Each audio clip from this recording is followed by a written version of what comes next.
Welcome to New Possibilities. I speak truth to power without fear. So there's a wide range of subjects that I want to talk about tonight. And I'm probably just going to do this as one live stream instead of breaking it up into segments. So I hope that you all can rock with me. There's quite a few things that I want to talk about. One thing that I'll talk about right now, just off the top before people join, is just my concern about this channel. It seems like YouTube is messing with my view count, messing with my exposure here on YouTube. It seems like I've been shadow banned because if you look at my channel, I have over 9,400 subscribers. The other day I put up a video, and for the longest time, it had only like 20 something views over a period of hours. And I know that the subject matter was provocative. I know that that's the kind of subject that a lot of people would be interested in. So I've been surprised by that, surprised by the fact that it started off with a low count. Like for hours, the video remained at like 23 or so views, which is absolutely unheard of for this channel. Like, my videos never get such low views. So I was surprised by that, surprised by the low view count for that particular video. And just my video view counts have been low lately. They've been low in the low hundreds and stuff like that. And again, I got like 9,000 something subscribers. And to me, that means that my subscribers are not seeing my videos as they're posted. And I would not be surprised if this channel for some reason isn't shadow banned. So I need y'all to hit that notification bell when you see this video, so that way you'll be notified right away if I post new content on here, because my view count is way down given the number of subscribers that I have. And also I've noticed that it seems like my subscribers have been locked to a certain number. So I want to break through those barriers, and I need your help. I need you all to, to support this channel, to hit that notification bell so that you will know when I post new content on here.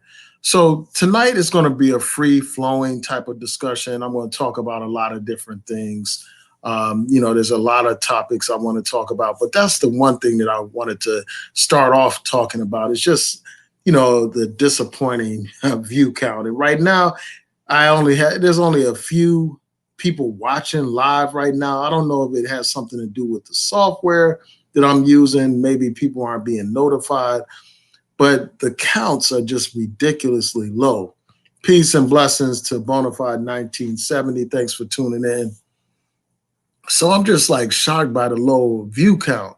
And then also, like when I'm going live, like when I went live with my last video, for the longest time, there were no people watching. And I don't know if that was because of the time of the day that I was doing it or what, but the count has been low. So that's just something that's irritating me. If you all know about how to find out if you're shadow banned, please let me know. Just, leave a link in the comments to this video, because I really need to find out like what's going on with my account. Shout out to Def Rocker. Thanks for tuning in. I saw that, John Pro. I saw that there was some more videos released about George Floyd. I plan to talk about that. Also, I'm really interested in hearing from y'all, like what other subjects do you think we should talk about? And I may invite some of you on to talk, like some of my regular viewers and people that I'm familiar with. I may invite you to come on here and talk about some of these subjects. So if you're interested in joining this particular live stream, please let me know and I will send you a link. You just need to post your email address in the chat, and I'll send you a link so that you can join the discussion.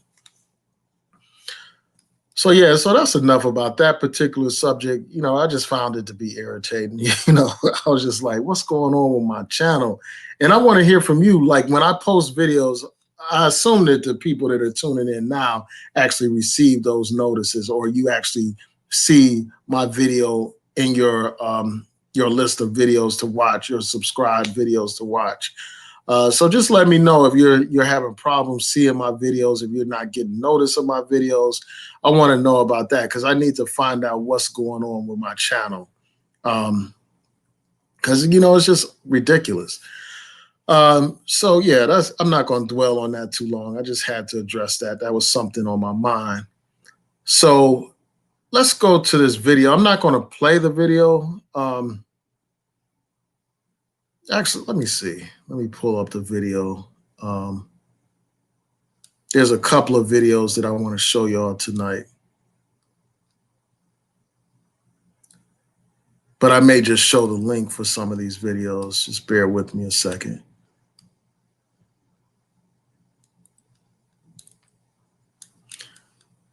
Yeah, so I think I'm just going to go ahead and play this video. Hopefully you can hear it. And please let me know if you can't hear it. First, I'm going to share my screen.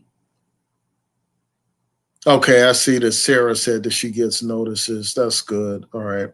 Thanks a lot for your support. I appreciate that. And Def Rocker said he didn't get the last posting that I put up.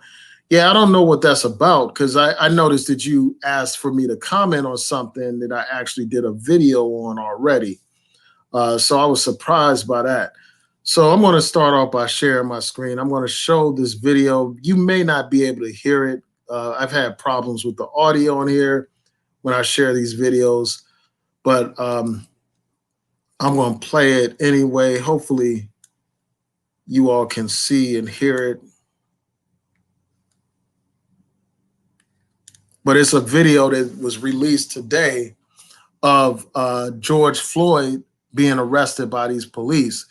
It's obviously like the officer's body camera. So you get an inside view of the initial encounter with the police.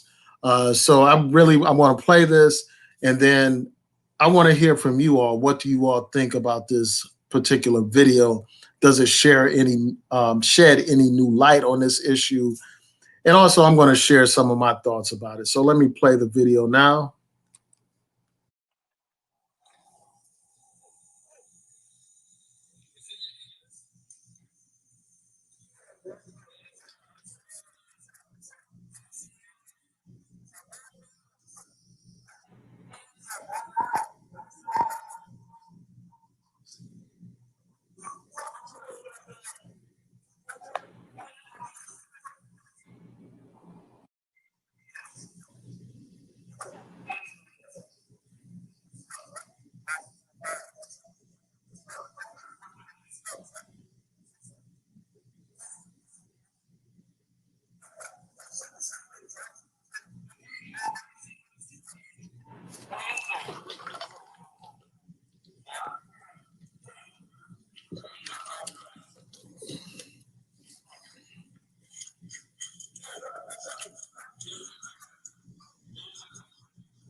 Okay, so you all saw that video.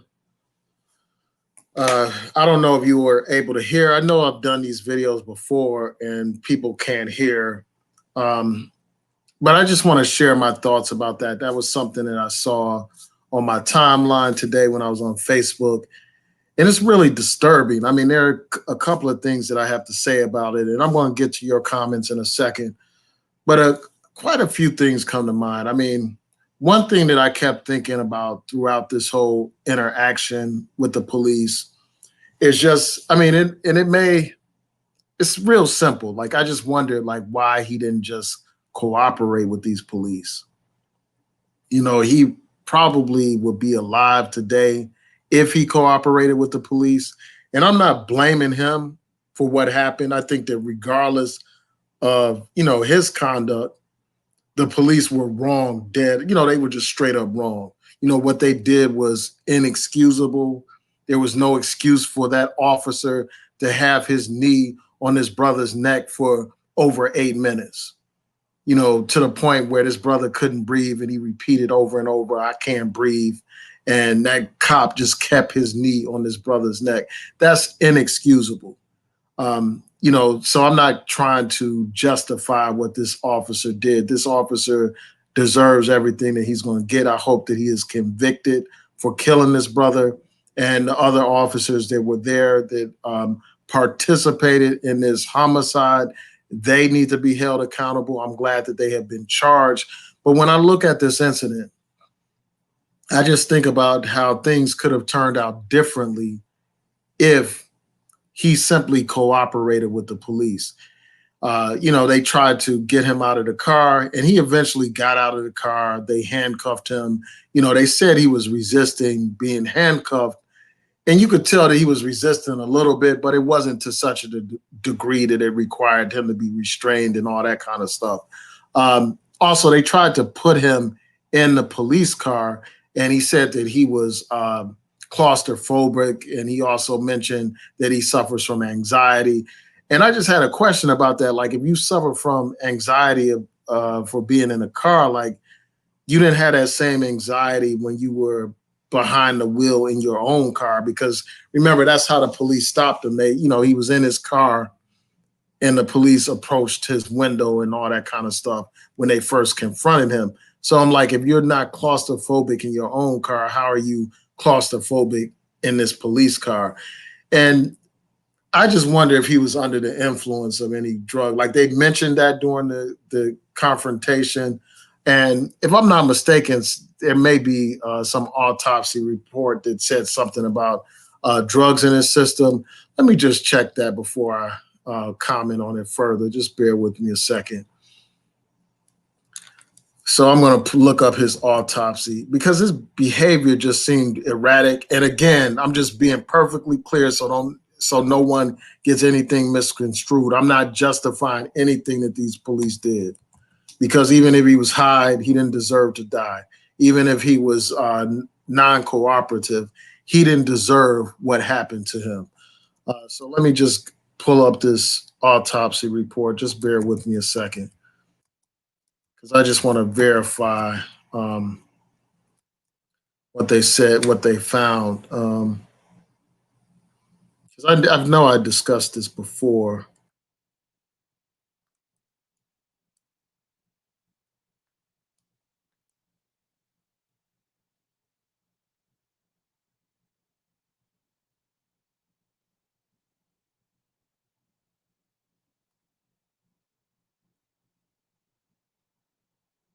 Just bear with me a second.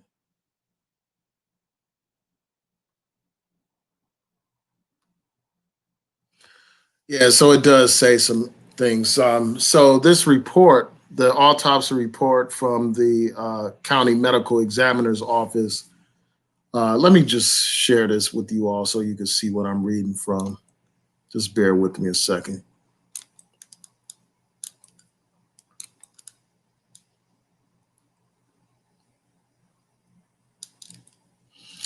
Yeah, so this is the medical examiner's report. And I know that I referenced this before in one of my prior videos, but it said that this report revealed a couple of things about his death. Number one, it revealed that he had COVID-19. So that's one thing that came out from his medical report.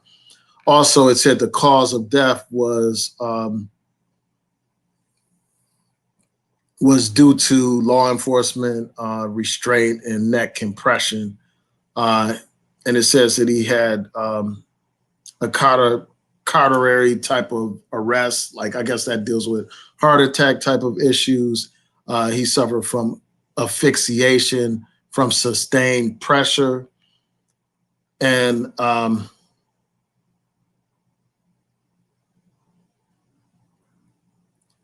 they also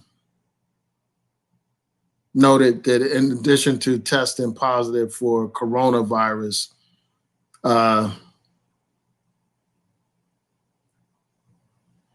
it showed that he had fentanyl and methamphetamine in his system, and they said cannabis as well was in his system. So that's the medical report. So let me stop sharing that. So he apparently had some drugs in his system, but I don't know if he was intoxicated at that time, at the time when he was actually arrested, because somebody can have traces of substances that they may have used a while ago.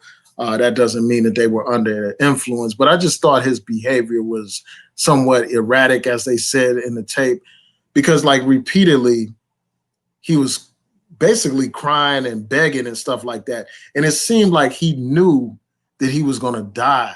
Like that seemed like his primary concern. Like he kept saying, "Don't shoot me." And even before he was restrained and on the ground, he was talking about how he couldn't breathe and all that kind of stuff. So it was like he knew that something horrible. It seemed like he knew that those were his last minutes on earth when he encountered these police officers. It's like he had some kind of sense that that was the end for him. And also I can understand part of his reaction because of his past experience. He talked about how had been shot before. And actually, one of the bystanders, I guess it was one of his ex-girlfriends who was outside of the vehicle, she was talking about how he had been shot before. And the fact that that police officer took out the gun and was pointing it at him remind him of that traumatic experience that he had.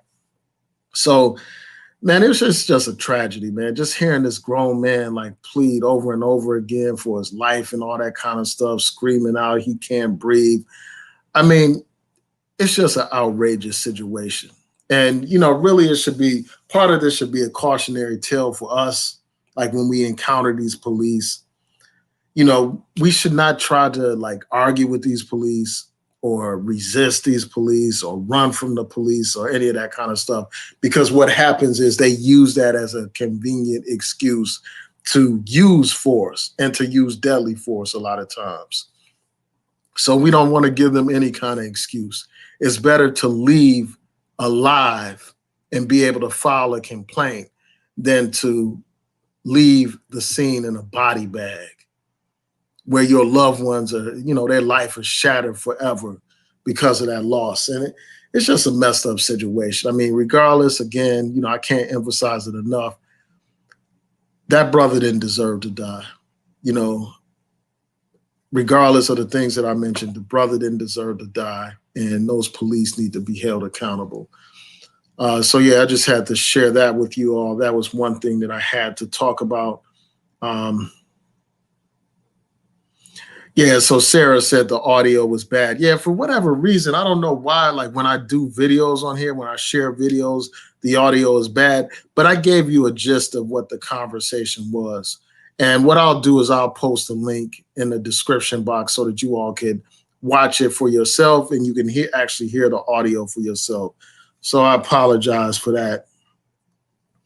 And that's a great point, Sarah. Like Sarah points out that she said, I think it was over the top from the get-go. They were pointing guns at him for a fake $20 bill.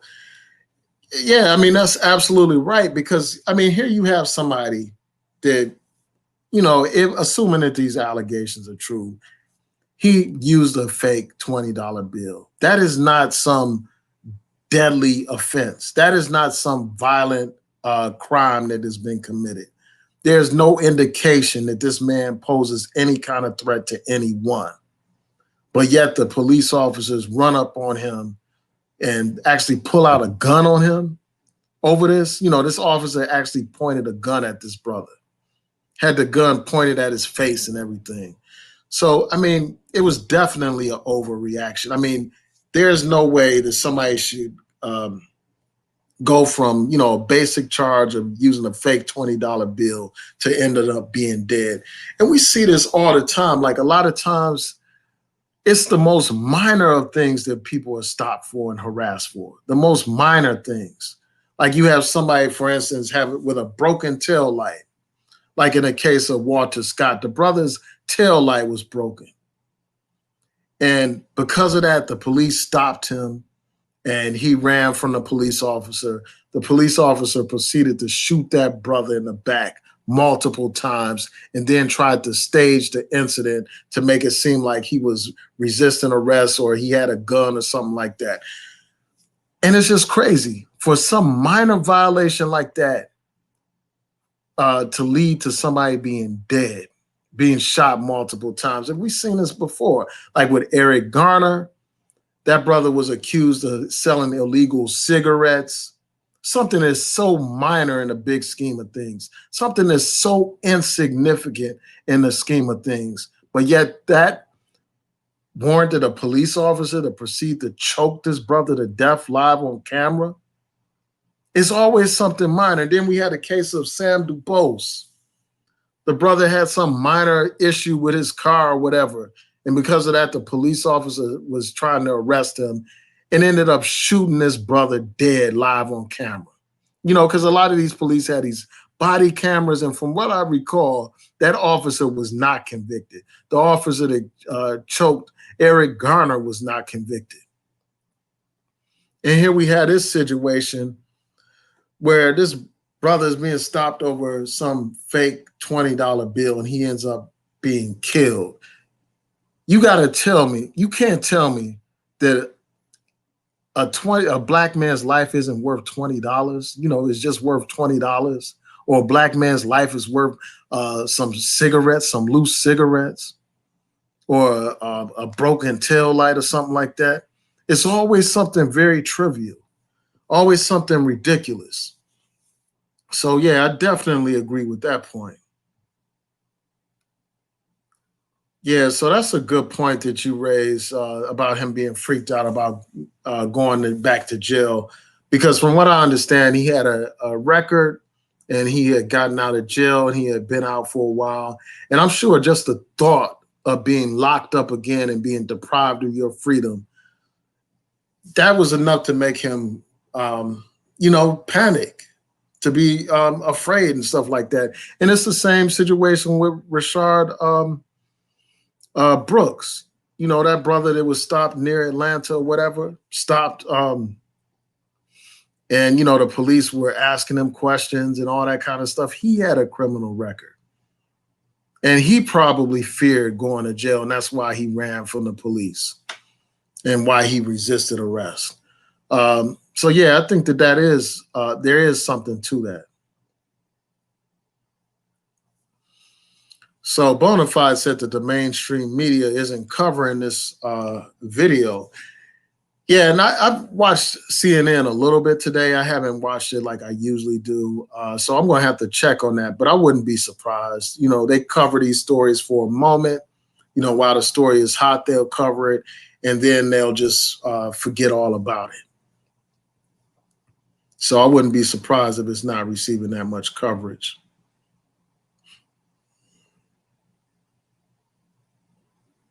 Yeah, and Sarah brings up a good point about the officer who actually killed George Floyd.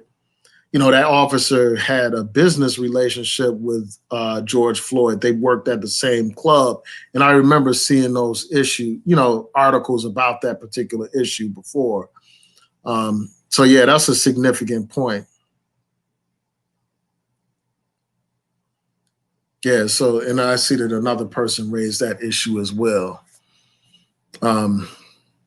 Yeah, so I just had to mention that, you know, and again, I will post a link to that video for those of you who couldn't hear it. For whatever reason, when I play videos and share them here, you know, the audio's all messed up. So excuse that. So I probably won't play the audio for the next ones. But I probably won't play the other videos. I'll just read from the articles so you don't have to deal with the bad audio issue. Um,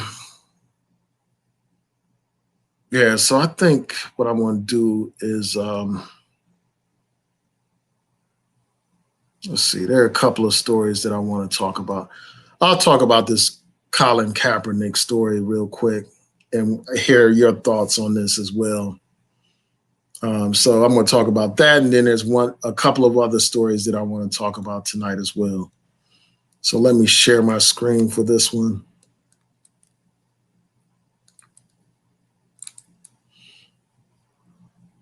So again, because of my audio issues, I'm not going to play the video, but this is an article from the Griot, and I will post this in the description box. Um, It says Navy SEAL dogs attack Colin Kaepernick's substitute in a viral video. So you have these people conducting a training where they have these dogs attacking somebody. They're training these dogs how to attack. And the person that they are attacking is actually wearing a Colin Kaepernick jersey. And it's not a coincidence. You know, this person is deliberately trying to make a statement, you know, showing his disrespect for this brother, you know, and we know what Colin Kaepernick has done. Like, this brother risked everything to protest against police brutality. You know, during the NFL games, he would take a knee to protest against police brutality during the playing of the national anthem. And because of that, you know, he was blackballed from the NFL after leaving the San Francisco 49ers. And even to this day, he's still blackballed. So you had these people making a mockery of him by having these dogs attack this man who had on a jersey, you know, a Colin Kaepernick jersey. You know, so I'm going to read some excerpts from this article. It says that a film director uploaded the recording of a canine demonstration that allegedly took place at the Navy SEAL Museum fundraiser last year. So during this demonstration, again, you had this man wearing this jersey from Colin Kaepernick, and he's getting attacked by two German Shepherd dogs. And then they show in another video, man, I'm going to actually play this, but I hope you probably won't be able to hear anything, but at least you'll be able to see the visuals. So I want to play this so you could all see what we're talking about.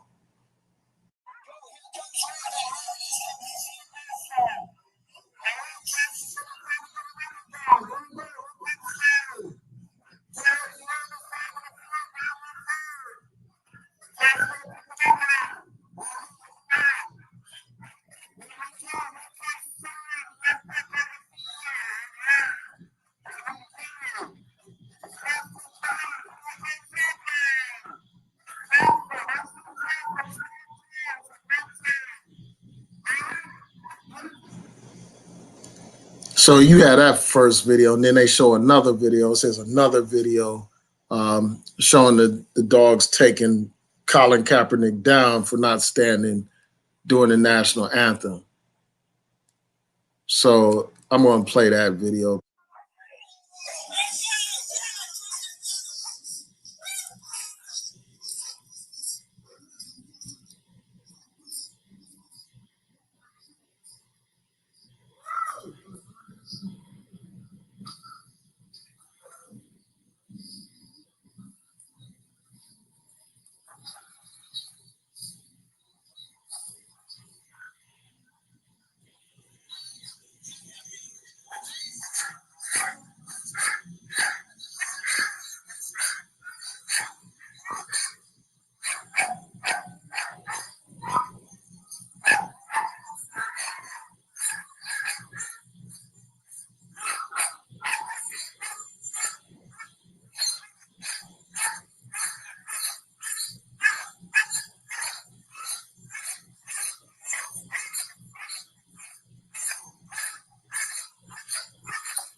Yeah, so you had that video, and this situation is crazy. It's like they're literally attacking Colin Kaepernick, thinking it's funny to show dogs attacking Colin Kaepernick.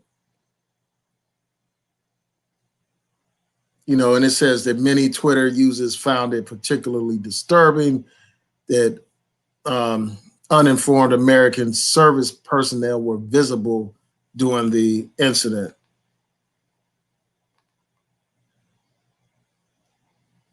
Yeah, so that's absolutely crazy that you would have something like that happening. Um, when I see dogs attacking a black man, the first thing I think about are the slave catchers. When African American, when black people would run away from the slave master, they would send out the hounds to get him, to track him down, and they would use these dogs to tear his flesh. I think about the civil rights movement when they used dogs to rip the flesh of civil rights workers, people who were simply protesting for their basic human and civil rights, like the right to vote, the right to public accommodations, the right to equal education. Just for marching for those rights, they were attacked by dogs. And here we have an example of a bold, courageous black man speaking out against police brutality. And what they're doing is using these dogs to attack his image. And they see that this is amusing. They see dogs attacking Colin Kaepernick as humorous, as funny. And it's just, these are people that are military personnel, man. This is the U.S. military. People that are serving this country as military personnel have no regard for black lives or black people. Make no mistake about it, when people joke about Colin Kaepernick, when they attack him as if he's doing something wrong, that means that they don't care nothing about black issues or black people. That means that they don't care anything about police brutality. They are more concerned with Colin Kaepernick taking a knee during a game than they are concerned with that officer taking a knee on George Floyd, to the point where the brother couldn't breathe, to the point where the brother passed out and died. It shows you how sick and demented some people in our society can be. So I'm going to look and see what you all are saying about this particular issue. And, and I'm sorry if you all couldn't hear the audio. But again, it featured a video of this naval personnel wearing Colin Kaepernick's jersey and being attacked by dogs. They thought that that was hilarious. They thought that that was funny. They thought that that was amusing. And I find it absolutely disgusting. Shout out to Hollow Point. Thanks for tuning in.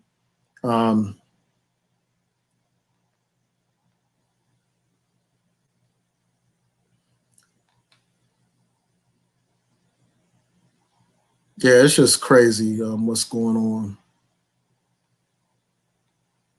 And it's like these people are so concerned with somebody taking a knee. Like, a lot of these people were so outraged that NBA players took a knee during the game recently. They were more concerned about that than they're concerned about all these black people being killed by the police. More concerned with somebody taking a knee than they are concerned about George Floyd being suffocated, than they are concerned with Ahmaud Arbery being killed just for jogging while black. They're more concerned about this than they're concerned about all these people being killed, like Rayshard Brooks and Breonna Taylor. It's just really sickening. And, people wonder why we're outraged. They wonder why people are taking a knee during these games. They want us to celebrate the national anthem, that sings about the land of the free, home of the brave, when black people still are not free in this country, when black people are still treated like second-class citizens, still having our lives taken, and there's no justice in sight when these police kill our people.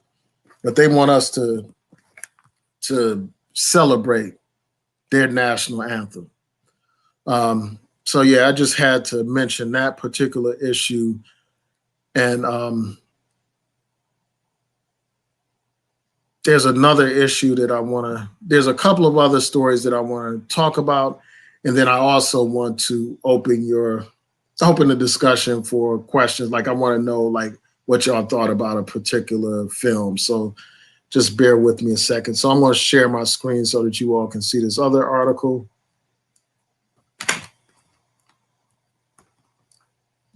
Just bear with me a second.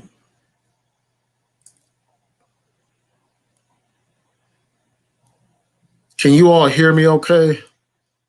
If you can throw up a 7 so I can know you can hear okay, I would appreciate it.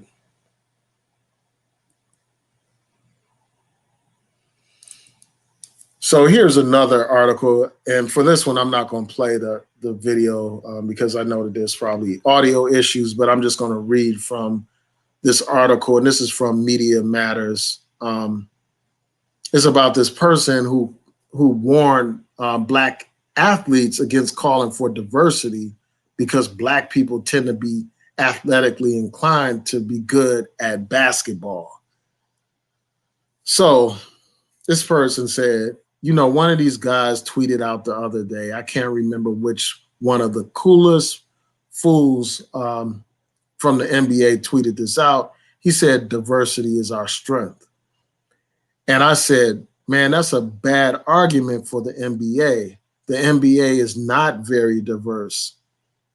That is not the argument I would be making for the NBA. Again, I'm actually okay with it because it's a meritocracy. The National Basketball Association is anywhere between 75 to 80% Black. And that's okay. It's fine. Actually, I'm not saying it's a bad thing. I'm saying don't say diversity is your strength. If diversity is your strength, then have affirmative action where you must have a certain amount of white people in the National Basketball Association. And you know what would happen. It would discriminate against Black people because Black people tend to be more athletically inclined to be good at basketball. That's just the way it is. So this person makes this comment, and you know, there's all kinds of racism tied into this comment. You know, first of all, this comment suggests that Black people are not intellectually inclined because at the heart of this is he's going after affirmative action.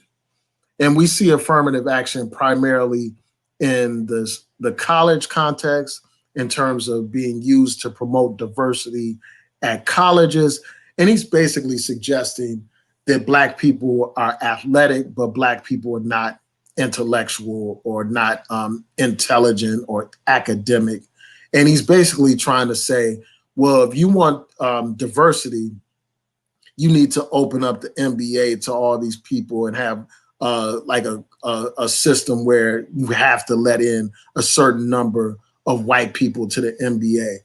And, you know, first of all, his example is an exaggerated example. It is not a reflection of what affirmative action actually is. Affirmative action is not a system where you have to let in a certain percentage of African Americans or other minorities. That is called a quota. And quotas have been illegal in this country for years. Back with the Bakke decision, you know, the court found that quotas were, you know, unconstitutional. So we're not talking about quotas when we're talking about affirmative action. Affirmative action is about removing artificial barriers. It is about continuing the work of Brown versus the Board of Education to ensure that all people have equal access to education. Affirmative action is not about just letting somebody in because they are Black. You know, with many of these affirmative action programs, race is just one of many factors that is considered in admitting someone to college. They don't just say, oh, he's Black, give him a admission to this university. It is merely a factor of a factor considered by these universities. So it's not like somebody's getting in just because they're Black. A lot of the people that get into these universities, they have excellent grades. You know, there's excellent students. It's just about removing certain barriers that are artificial to deprive people of opportunities. Affirmative action made it possible for people like myself to go to law school, to have opportunities to advance in life and things like that. And this man is trying to compare it to basketball. And number one, another thing is it assumes that we have a meritocracy in these universities. A lot of these people get into these elite universities based on who they know, based on being a legacy, based on contributions that their parents made to the college, based on things like that. So a lot of people that have bad grades get into these great universities because of who they know, because of how much money their parents have given to universities. So let's not pretend like this is some kind of meritocracy. It can't be a meritocracy when people don't have equal opportunity. It can't be a meritocracy when you have failing schools in Black neighborhoods and you have elite private schools in these white neighborhoods. That's not a meritocracy. It's not a meritocracy when you have the hookup based on your family background and all those things. So, this argument is ridiculous. If we had a society that was equitable, that was fair, that leveled the playing field, then, we would be just as competitive in every aspect of life as we are in the athletic arena. We would be just as competitive and we would excel just as much. We are the founders of a human civilization. We created mathematics, medicine, and philosophy and religion and all those things. There's nothing that Black people cannot accomplish. And, if this was a quote unquote meritocracy, we would dominate this society. So, yeah, I just had to respond to this ridiculous comment that this man put out here. This exaggerated, preposterous comparison that he put out. It's absolutely ridiculous. So let me see if you all have anything to add to the discussion. And then I'll move on to the next story that I wanted to touch upon tonight. Thanks for letting me know that you all can hear okay. I appreciate that.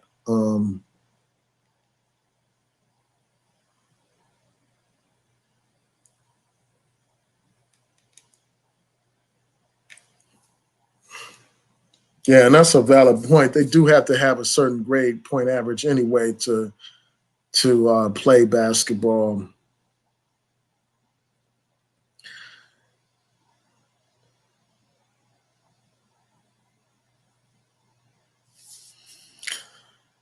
Yeah, this is a great point. Cohen says that this guy doesn't know what affirmative action is. It's probably you think this guy doesn't know what affirmative action is. His dad probably wrote the law on it. He just wants to spew racist nonsense to the general public. Yeah, I mean, he probably knows that that's not affirmative action, what he was talking about, because there is no program like that in the country. Because again, that's illegal to like have a certain number of slots just for African Americans or just for any other minority. Yeah, and Sarah brought up a good point about Trump and his SAT scores. I think his niece or something has a book out where she's talking about how he's not that bright, he's stupid, and he cheated his way into school and all that kind of stuff. These are the people that want to argue with us about a meritocracy when there's never been a meritocracy in this country, when these people have had all kinds of advantages and all kinds of privileges based on the mere color of their skin, and they want to have the audacity to speak out against affirmative action. When affirmative action is designed to be a remedy to years and years of white privilege and white oppression of Black people. Yeah, so I just had to mention that particular story that I saw today. Again, I'll post links to all these stories in the description box so that you all can read them for yourself. And there's another story that I want to talk about before I get to a lighter subject. Um, and that's this particular article that I shared in my last video. This article right here, why I'm no longer pro-Black and what it means to be pro-Black woman. So I just wanted to show that to you all real quick. I wanted to get feedback from you. Have you all read that particular article? Are you familiar with what that article is about? So if you can let me know in the chat room, I would appreciate it.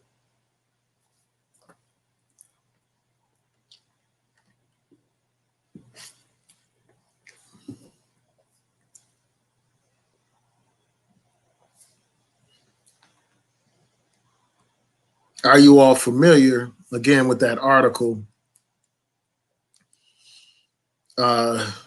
entitled why I'm not pro-Black? Why I'm not pro-Black and what it means to be pro-Black woman.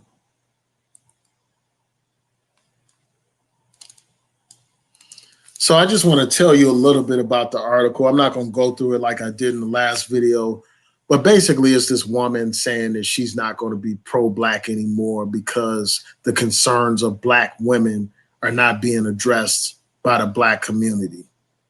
So she's going to be focused on herself. And it seems like a lot of women on YouTube have been saying this type of stuff for a while, well before this article came out. You know, there are a lot of YouTubers that started off with pro-Black rhetoric, but then they switched that to focus in primarily on Black women issues. And basically, you know, some of them have been attacking Black men, to be blunt. You know, talking about Black men aren't this, Black men aren't that. You got one person that be calling Black men dusty beta males and all that kind of stuff and all other kinds of degrading things, talking about Black men haven't built this, Black men haven't done that, all that kind of rhetoric. And then you had these people talking about how the Black man doesn't care about the plight of Black women and all that kind of stuff. Like, you know, talking about how Black men primarily just focus on Black men who are victims of police brutality and ignore Black women victims and stuff like that. And because of those types of things, these people have basically abandoned the community. And, you know, my whole point is this, like, Black men and Black women need each other in order to thrive and in order to survive. You know, we were side by side fighting against slavery.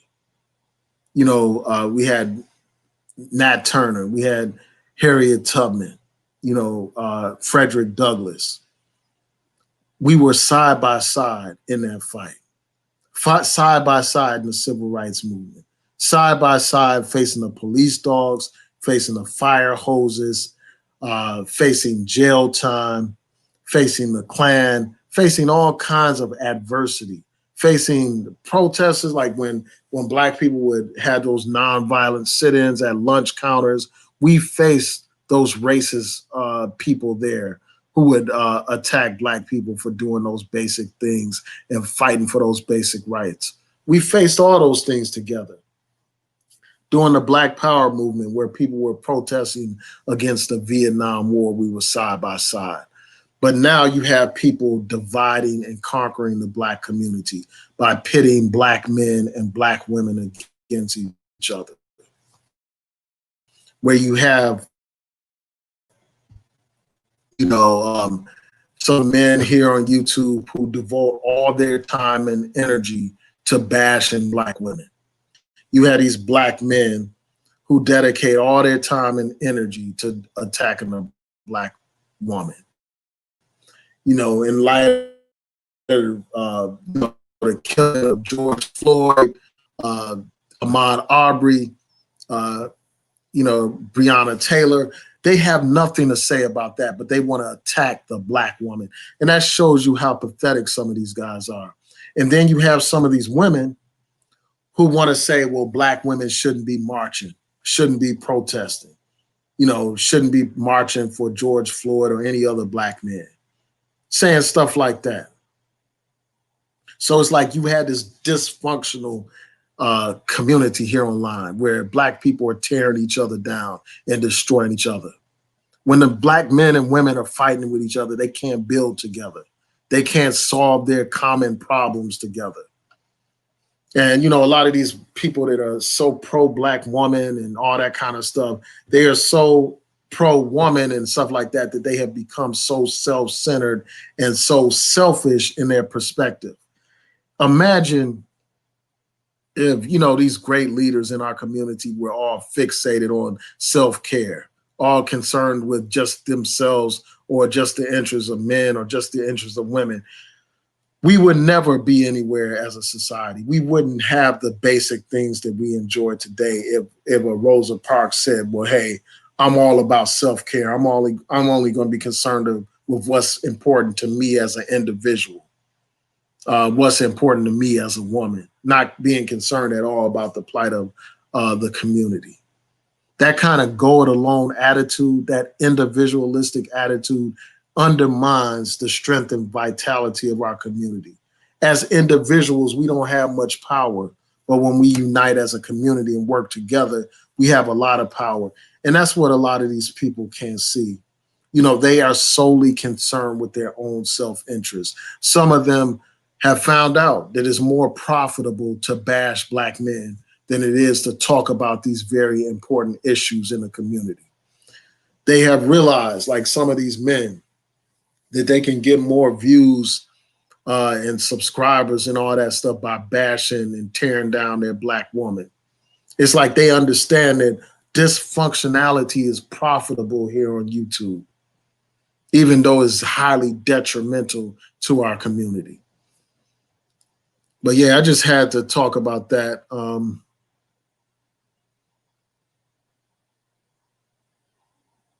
Yeah, so somebody asked, Sarah asked about the Black Panthers. She said, are there still any Black Panthers around? I've started reading Angela Davis's book. The Black Panthers were destroyed. They were destroyed as a result of the counterintelligence program. Wiped out. Many of them are still in jail today. Many of them were killed by the police.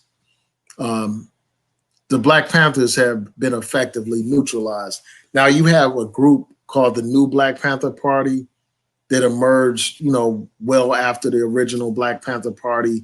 That New Black Panther Party basically took the name and logos of the Black Panther Party and created something new, something that's contrary to the views of the original Black Panther Party. So you do have remnants of that new Black Panther Party. And really, it seems like they haven't been that active.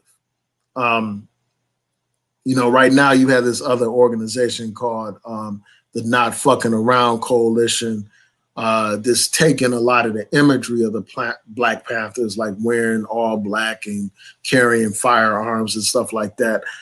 So the original Black Panthers, as an organization, aren't around. Now, there's some people that are still alive that were members of the Black Panther Party. Somebody said that there are multiple locations. You must not be talking about the real Black Panther Party. You must be talking about the new Black Panther Party, because the original Black Panther Party no longer exists. Yeah, so I just wanted to share those comments, and let me go on to another story real quick. And let's see what people are saying, though. So Sarah said women should be building up their sons and brothers.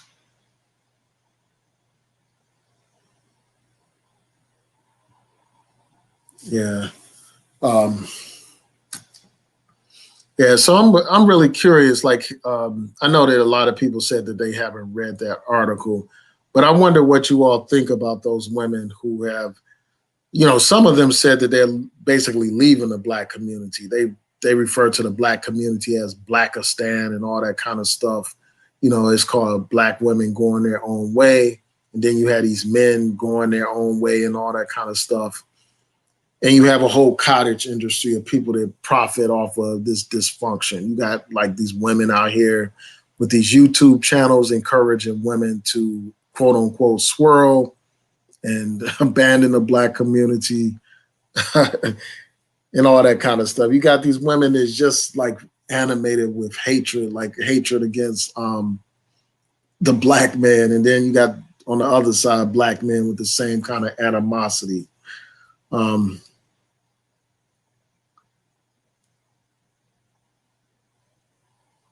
Yeah, so Kavina Man said that black women are leaving is really a good topic. Yeah, and I think that fortunately it's just a few of these people that have taken on this mentality. It seems like a lot just based on the audience that these people have, and a lot of the momentum around these people. But most people are not thinking like these people. Like most black women haven't said, well, hey, I'm not going to be a part of the black community.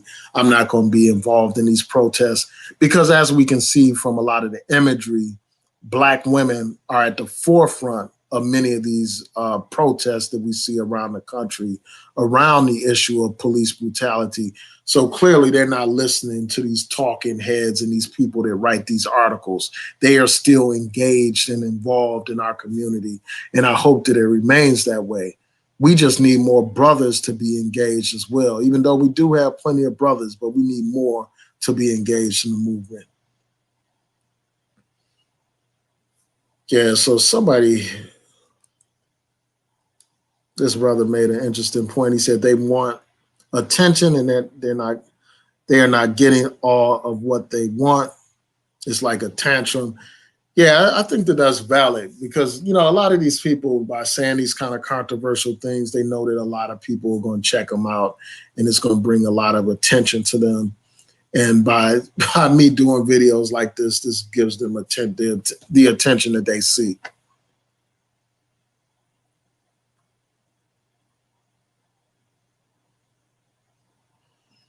Yeah, so that's what I had to say about those particular articles. The next thing I wanted to know is have you all seen um, Beyonce's Black is King? And I want to know like what you all think about it if you have seen it. It's on Disney. It's like an hour and 20 something minutes. And really, it's like she refers to it as a visual album. Um, it's like a small movie, and it's loosely based on The Lion King. As you all know, she was one of the actresses in The Lion King. But these are some images from this particular video. I'm just going to click through a few of them just so that you all can see them. Um, some of the images from the film. And I'm really interested in hearing what y'all think about it. I'm going to share my thoughts in a minute, but I want to know if any of you all checked it out. I know some conspiracy people are going to come up with some crazy stuff saying it's Illuminati, it's some satanic stuff going on in this video and all that kind of stuff. You know how those people do.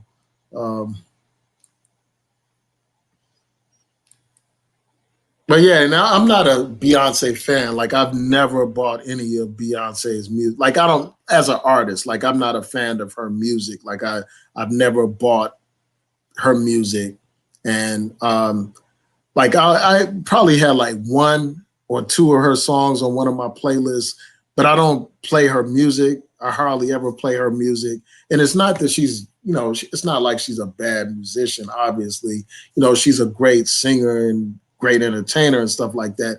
It's just not my type of music. Like I'm not a fan of her music. Um, just to give you all that basic information, but I do like this particular film that she put out on Disney. Um, and I'm going to stop sharing my screen for a second and share my thoughts about this particular video. But I'm really interested in hearing what y'all think about it if you saw it.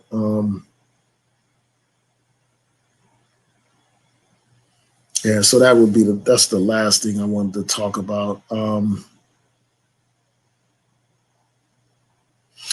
Yeah, so I'm just going to say a few things and then I'm going to get to your comments and then close out. But, in terms of Black is King, I thought it was powerful. I like the imagery that she used, a lot of the African imagery, like, just the landscape that was used in this particular visual album. Like she has some great scenes, like waterfalls, ocean, cliffs, beautiful plant life and all that kind of stuff. Beautiful scenery from what looks like it looks like this was filmed in parts of Africa. I'm not sure what parts of Africa. Also, it features a lot of African music. It seems like they're using a lot of Afrobeat music and a lot of African actors and entertainers in this particular video. You have rap artists. I saw Pharrell in the video and some other people. It sounded like Kendrick Lamar was on one of the songs, but he wasn't actually featured in the video. But I love the African imagery, love the African attire that they were wearing. I love the message that Black is King. Powerful message. There was a lot of messages in there that was very similar to some of the 5% Nation of Gods and Earths teachings, where they talk about like man being created in the image of God and all that kind of stuff, and man being God, even though that's like contrary to, what I believe, but it was really interesting to hear that perspective where they're talking about Black pride and things like that. They were indirectly talking about Black pride and, by demonstrating Black pride, by showing all these African images. And also they made references to African religion. There were some verses about Orishas and all that kind of stuff. So it was very interesting. The imagery was dazzling to the eye. It was very dazzling and entertaining. Like, the dancing and all that kind of stuff. Very entertaining. Like, I'm not a fan of her music and all that kind of stuff, but I do like that they used a lot of that Afrobeat sound. Very interesting video. And people could probably talk about it for days, but it was like Afro-futuristic, and that's something that's a common term that people are using now, like when you blend African culture with a science fiction type of stuff. Powerful, it was really powerful. And I like how they tied the message of the Lion King to this particular video. So it was very entertaining, and I'm really wondering what you all have to say about it, especially those people who may be watching this on a playback who actually saw Black is King. So yeah, I encourage y'all to check that out if you haven't seen it. Very entertaining. It's about an hour and 25 minutes or so.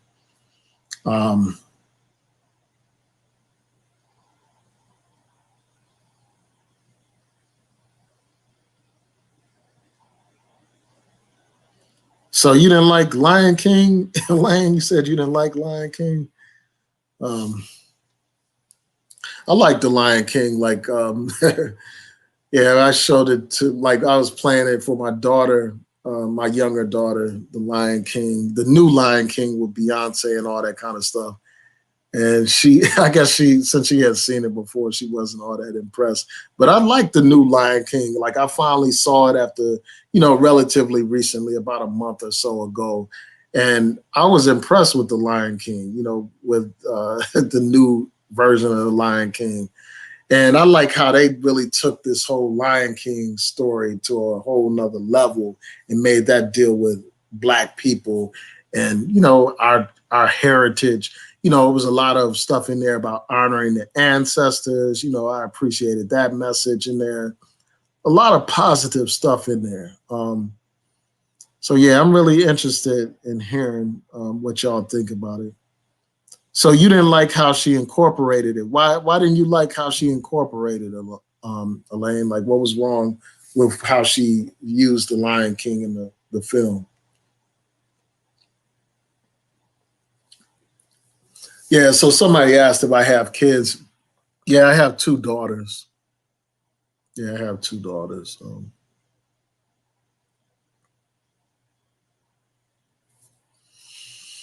So Sarah said people would be complaining if she didn't say anything about what's happening. We need more positive and uplifting messages. Yeah, and she has I mean, I know that with that Lemonade video, like she had a few years ago, she had images about Trayvon Martin, about him and police brutality, and also she had that demonstration during the one of the NFL half times and stuff like that. And they have given a lot to Black Lives Matter and other social justice causes and stuff like that. So, I think that she's doing her part to try to make a difference. I think that we do need these positive images of Africa.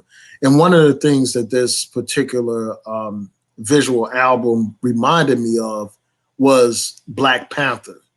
A lot of the positive images that we saw in Black Panther. Like, I mean, you have to understand like the history in this country. Like for years, we were taught all this negative stuff about Africa. We were taught that Africa was savage, the Africans were cannibals. They used to have cartoons depicting Africans, cooking people in pots. Hold on one second. I got to see what's going on out here. I hear like a car alarm going off. Hold on.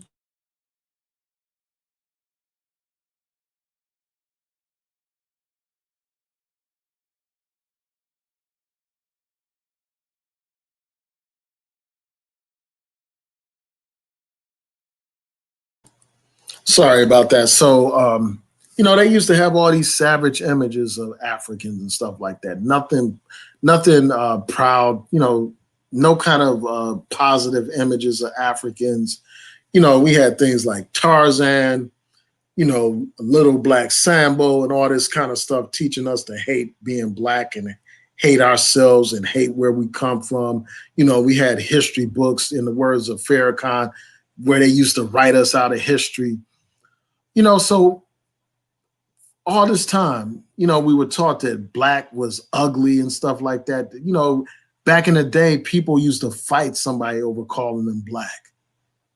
And even today, we still have colorism issues that we deal with and we struggle with. And even though Beyonce is a light-skinned woman and all that kind of stuff, in her video, she featured a lot of African dark-skinned people in that video. And it was a lot of proud images of Black kings and queens, of Black royalty. And that's something that I appreciate. It's a great thing that kids can look up, look and see positive images of Africa, actually see Black superheroes, like the Black Panther and stuff like that. This in many ways is a different age. Like, I mean, I remember growing up, like in my lifetime, like as a kid, like all the presidents were white. And we have children today that actually saw a Black president, saw a Black man hold the highest office in this country.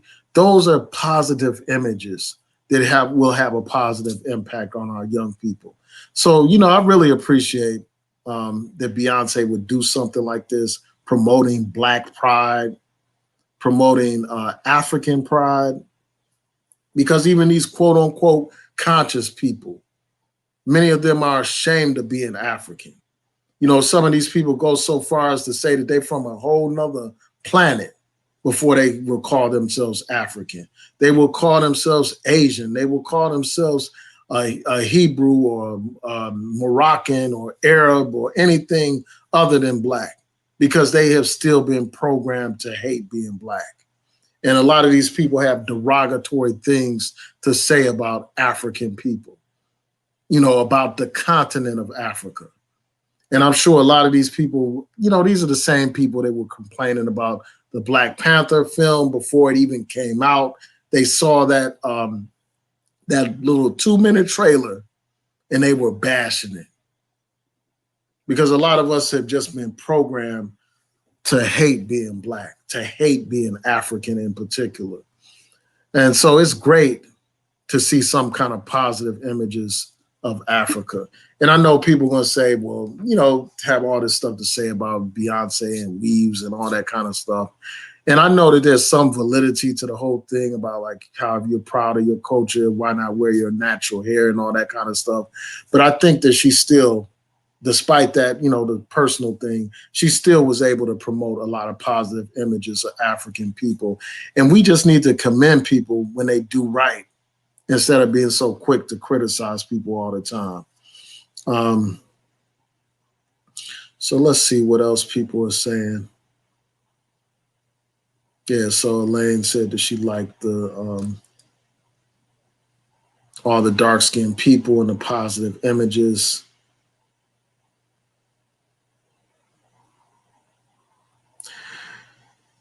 Yeah, I hear you, Covina, man. You don't have Disney. Yeah, it's only a couple of dollars. Like, I think it's like $5 or $6 a month. And actually, my brother hooked me up. My brother has Disney, and he hooked me up so that I'm on his account and stuff. And I mainly got on it to see that Star Wars, the Mandalorian, and stuff like that. That's the only reason why I'm on Disney, and I found out that they have that Hamilton play on there that everybody's been talking about and going crazy about. So eventually I'm going to set aside, I think it's like close to 3 hours long. I'm going to have to set aside some time probably on a Saturday morning and check that out to see if it's up to all the hype. And I just want to hear from y'all. Like, do y'all think it's worth the hype? Like, how many of y'all have seen Hamilton? Is it really all that? I just want to know, like,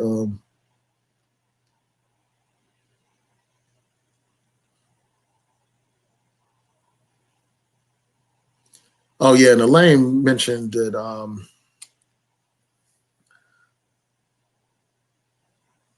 she mentioned that the weave that Beyonce wore had African textures to it. Yeah, some of it did. Like, it was similar to African hair, some of them. And she had braids in some of the scenes and all that kind of stuff.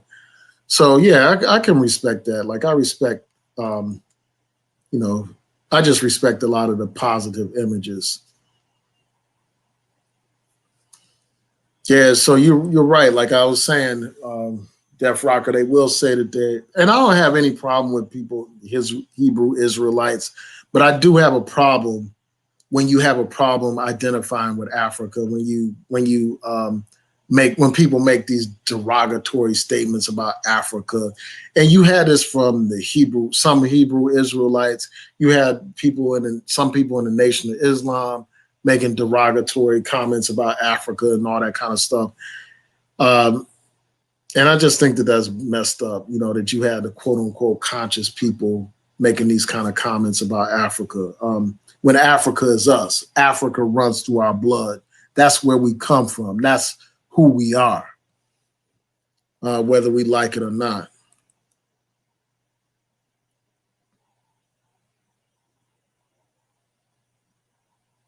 Oh, so you never liked musicals, Elaine?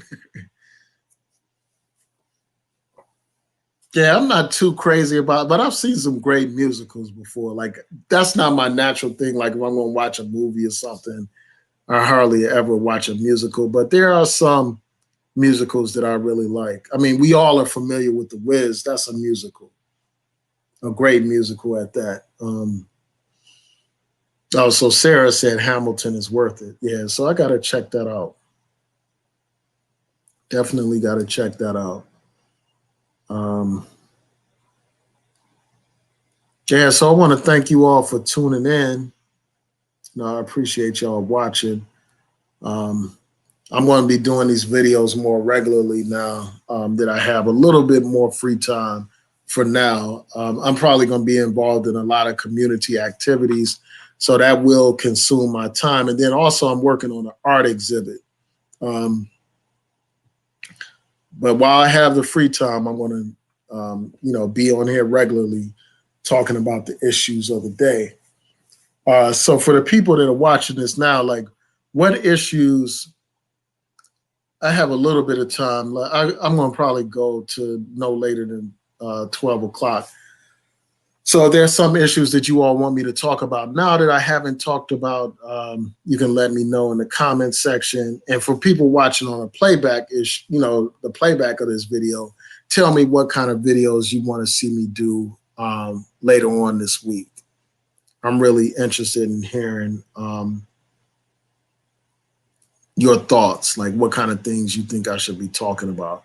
What issues do you want to see addressed on YouTube that haven't been addressed?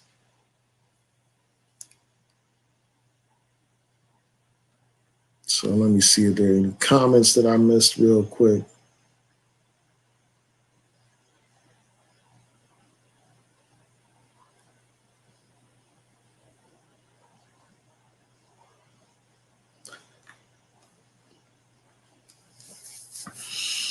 Yeah, so I want to thank you all for tuning in.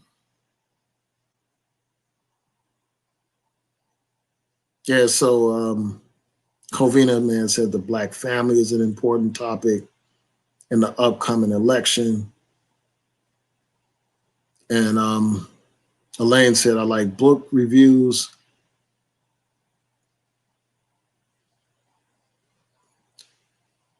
Oh, I haven't read that book, Elaine. So Elaine wanted to know if I read The Beast Made of Night. No, I haven't read that book. What is that about?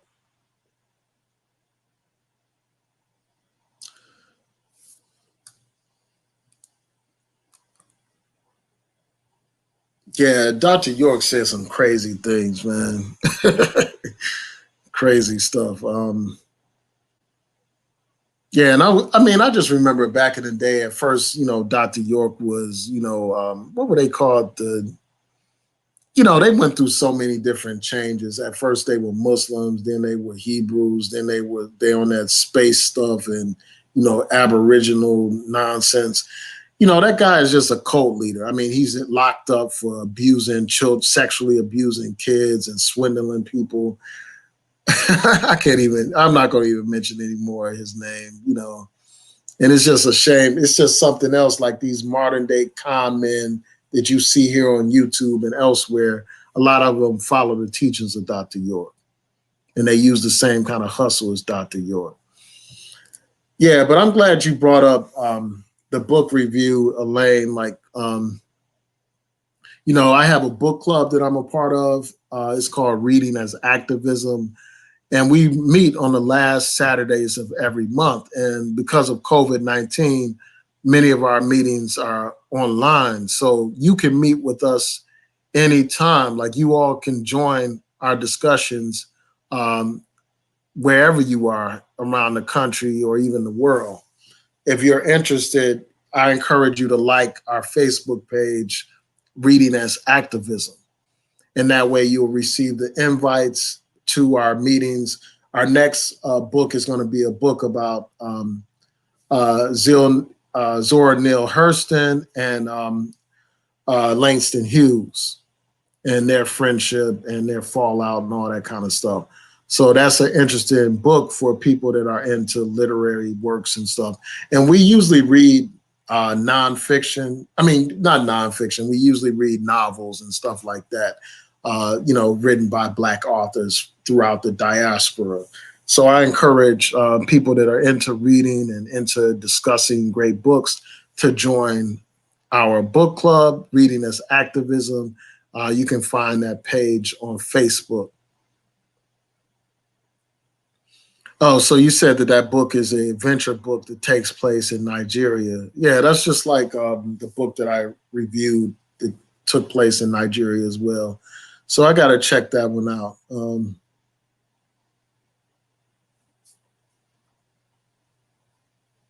No, you mentioned a book. T-Boy, you mentioned Bud, Not Buddy. Is that the name of an actual book? What is that book about?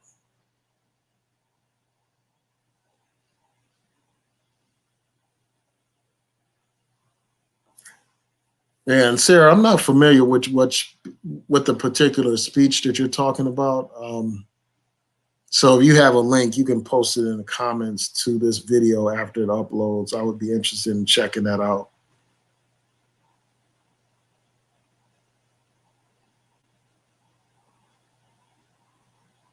Yeah, so it's just a page on Facebook. So you don't have a Facebook account, Elaine? You don't like Facebook for whatever reason? It's just a means for you to get the notices. Like once you get the notice, it's going to be the meetings are on Zoom, so people can join through Zoom and discuss the books on Zoom. And for the people here in Baltimore, like after this COVID-19 thing clears up, we'll continue meeting in person. But it's probably going to be a while before we can do that. Yeah, that's right. Def Rocker. They were the Ansar Allah community, and yeah, because I remember that. Yeah, they would call themselves the Ansars, and then it was Hebrew something, Nubian Muslim Hebrew something something. Um, yeah. All right, folks. I don't want to keep y'all too much longer. I want to thank y'all for watching. Please rate, comment, subscribe, like the video, share the video, hit the notification bell so that you'll know when I post new content on here. Again, please let me know, what you would like me to talk about on my future live streams. I would appreciate it. And hit that notification bell so that you'll know when I post new content on here. But real quick, before I sign off, I just want to respond to a couple of comments that people left here. Yeah, I did read Invisible Man. That was that's a deep book. It's not an easy read at all. If you're gonna read that book, you need to set aside time to read it. Um, I found that it was a very interesting book, and we had a long discussion of that book. That's one of the books that we reviewed. We were in this restaurant for hours talking about that book. So yeah, that's an interesting book, a great book to read. It's not an easy read. So if you're looking for an easy read, that's not the book. All right, y'all. Peace and blessings. Have a good evening.